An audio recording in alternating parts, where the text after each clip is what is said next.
Good morning friends, मैं engineer Dinesh Tripathi. दोस्तों, media से पता लग रहा है कि एलन मस्क अपनी इलेक्ट्रिक व्हीकल्स लेके इंडिया में आने वाले हैं और ये भी पता लग रहा है कि उनको काफ़ी टैक्स में छूट दी जा रही है इंपोर्ट में।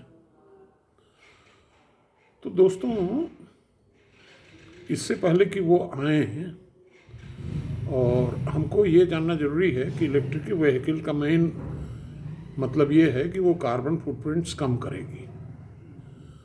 दोस्तों, मैंने कोरा पे भी इस विषय पे काफ़ी कुछ लिखा है और MIT तक के प्रोफेसर्स ने इसको पढ़ा है। मेरा कहना ये है कि जो हमारी थर्मल ग्रिड्स हैं, यानी कि जो कार्बन रिच ग्रिड्स हैं जहाँ पे कोयले से बिजली पैदा होती है, वो इंडिया में करीब 70% बिजली कोयले से पैदा होती है। यानी कि हमारी ग्रिड्स जो हैं वो कार्बन रिच ग्रिड्स कही जाती हैं। तो ऐसी सिचुएशन में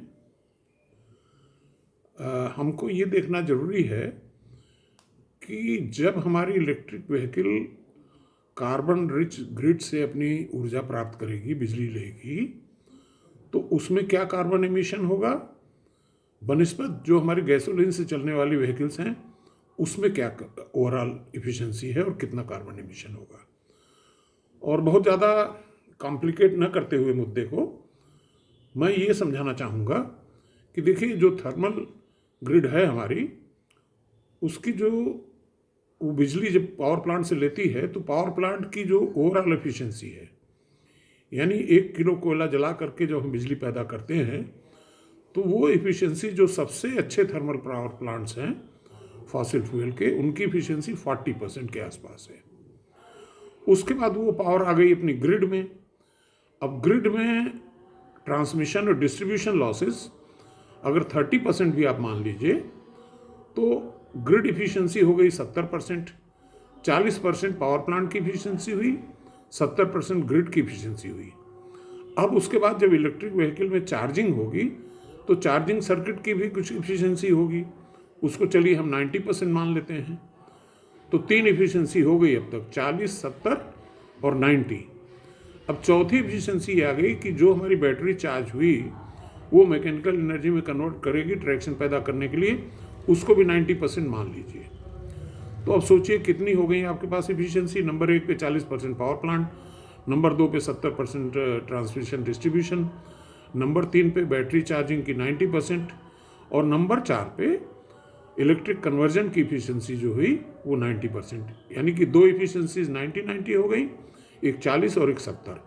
अब इनको हम आपस में मल्टीप्लाई कर देते हैं।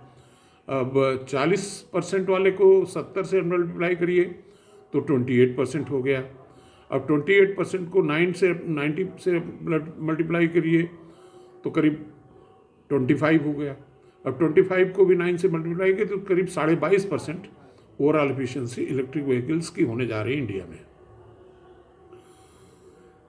ऑन द अदर साइड, जो हमारी गैसोलीन की व्हीकल्स हैं उनकी आज की तारीख में कम से कम 30% एफिशिएंसी है। यानी कि gasoline vehicles will be emitting less carbon as compare to electric vehicles. अब इसका सोल्यूशन क्या है?